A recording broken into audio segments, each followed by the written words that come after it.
नमस्कार दोस्तों, आज हम लोग जानेंगे भगवान शिव की पूजा से जुड़ी कुछ अनोखी बातें। यह आप तो सभी लोग जानते होंगे कि भगवान शिव को बेलपत्र बहुत ही प्रिय है। कहा जाता है कि अगर भगवान शिव को कुछ नहीं दे सकते तो कम से कम एक बेलपत्र चढ़ा देने से भगवान शिव आप पर प्रसन्न हो सकते हैं। आज हम लोग इसी के बारे में जानेंगे कि भगवान शिव को बेलपत्र प्रिय क्यों है, भगवान शिव को बेलपत्र क्यों चढ़ाया जाता है। तो आइए सबसे पहले जानते हैं कि आखिर भगवान शिव को बेलपत्र क्यों चढ़ाया जाता है। आप में से कई लोग भगवान शिव के भक्त होंगे और अक्सर शिवलिंग पर जल, पुष्प, दूध, फूल इत्यादि चढ़ाते होंगे, मगर क्या आपने कभी सोचा है कि बेलपत्र के बिना भगवान शिव की पूजा को पूर्णता क्यों नहीं माना जाता। तो चलिए इसका कारण जानते हैं। ऐसी मान्यता है कि भगवान शिव के शिवलिंग को बेलपत्र वृक्ष के नीचे स्थापित करके हर दिन सुबह सुबह जल चढ़ाने से मनुष्य के सभी पाप नष्ट हो जाते हैं और उसे सुख समृद्धि की प्राप्ति होती है। कहा जाता है कि शिव मंदिर के पास बेलपत्र के दर्शन या फिर स्पर्श मात्र से ही मनुष्य का उद्धार हो जाता है। बेलपत्र के विषय में लोगों की यह मान्यता है कि जो मनुष्य पवित्र मन से भगवान शिव को 2 या 2 से अधिक बेलपत्र प्रतिदिन अर्पित करता है वह भवसागर से मुक्त हो जाता है। साथ ही ऐसा भी माना जाता है कि भगवान शिव को अखंडित बेलपत्र चढ़ाने वाला मनुष्य मृत्यु के पश्चात भगवान शिव के परम धाम को प्राप्त होता है और वह जन्म मृत्यु के चक्र से मुक्त हो जाता है।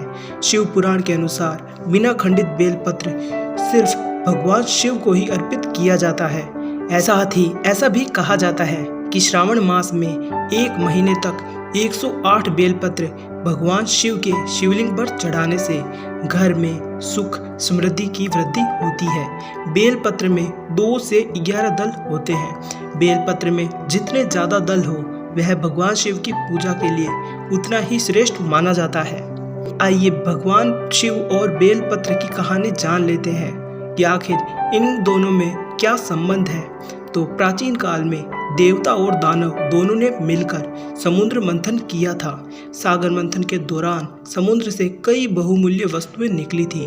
उसके बाद फिर समुद्र मंथन से हलाहल नाम का एक विष निकला जो कि इतना ज्यादा प्रभावशाली था कि संपूर्ण सृष्टि का यह विष विनाश कर सकता था। इस विष से संसार की रक्षा के लिए भगवान शिव ने इसे विष को पी लिया और यह विष भगवान शिव के गले में ही रह गया, जिसके कारण उनका कंठ नीला पड़ गया। इसीलिए भगवान शिव को नीलकंठ के नाम से जाना जाता है। इस विष के प्रभाव से भगवान शिव के मस्तिष्क गर्म होने लगे। तब देवताओं ने भगवान शिव के ऊपर जल चढ़ाने लगे।